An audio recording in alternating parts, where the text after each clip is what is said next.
Hi friends, இப்போ வந்து நான் ஈவினிங்க்கு வந்து ஒரு ஸ்நாக்ஸ் செய்ய போகிறோம். இது பார்த்திங்கன்னா தக்காளியை வச்சு ஒரு ஸ்நாக்ஸ் செய்ய போகிறோம்.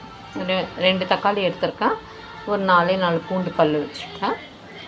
இதில் பார்த்திங்கன்னா கோதுமை மாவு, கார்ன்ஃப்ளவர் மாவு, கொஞ்சம் அரிசி மாவு இதெல்லாம் போட்டு அப்படியே மிக்ஸ் பண்ணி வச்சுருக்கோம். கொஞ்சோண்டு உப்பு மட்டும் போட்டிருக்கேன். நம்ம இப்போ வந்து அந்த அரைச்சி வச்சுருக்க அந்த தக்காளியை வந்து இதில் கொட்டுறோம். நல்லா இப்போ பார்த்திங்கன்னா நல்லா வந்து இதை மிக்ஸ் பண்ணிக்கிறோம். தக்காளி எடுத்து வச்சுருந்தோம் இல்லையா, அதிலே போட்டு நல்லா பிசைஞ்சு அப்படியே நம்ம சப்பாத்திக்கு உருட்டுற மாதிரி நல்லா மிக்ஸ் பண்ணிக்கிறோம். கொஞ்சம் டேஸ்ட்டுக்கு வெறும் மிளகாத்தூள் சேர்த்துக்கலாம். இஞ்சி பூண்டு பேஸ்ட்டு வேணும்னா கொஞ்சம் சேர்த்துக்கலாம். நீங்கள் சிப்ஸு மாதிரி வரணும் அப்படின்னு சொன்னால் எல்லாமே கொஞ்சம் கொஞ்சம் சேர்த்தாதான் கொஞ்சம் நல்லா டேஸ்டியாகவும் இருக்கும், கிறிஸ்பியாக வர்றதுக்காக தான் நம்ம வந்து கொஞ்சம் அரிசி மாவுலாம் வந்து சேர்த்துட்டு கார்ன்ஃப்ளவர் மாவு எல்லாமே கொஞ்சம் சேர்த்து நல்லா பிசைகிறோம். இப்போ இதை வந்து நல்லா மாவை வந்து நல்லா சாஃப்டாக பிசைஞ்சு வச்சுக்கிட்டோம்.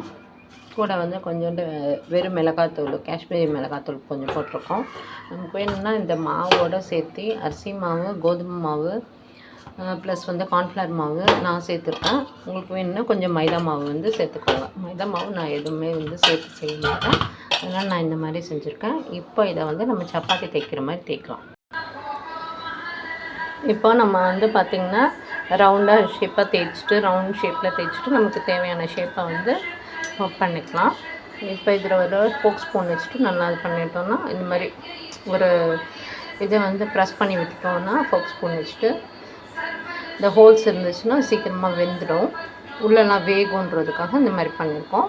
இப்போ இதெல்லாம் எடுத்துகிட்டு நான் உங்களுக்கு இப்போ இதை ஒன்று எடுத்து இதோட மிக்ஸ் பண்ணிவிட்றேன்.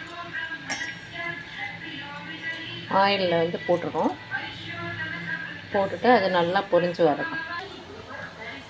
இப்போ பார்த்திங்கன்னா நல்லா பொரிஞ்சு வந்துருச்சு. இது நல்லா பொரிஞ்சு வந்ததுமே இது எப்படி எடுத்து வச்சுருக்கேன். இது பாருங்கள், நல்லா எப்படி கிறிஸ்பியாக உடையுது பார்த்திங்களா. இதில் வந்துட்டு நம்ம வேணும்னா இது சேர்த்துக்கலாம்.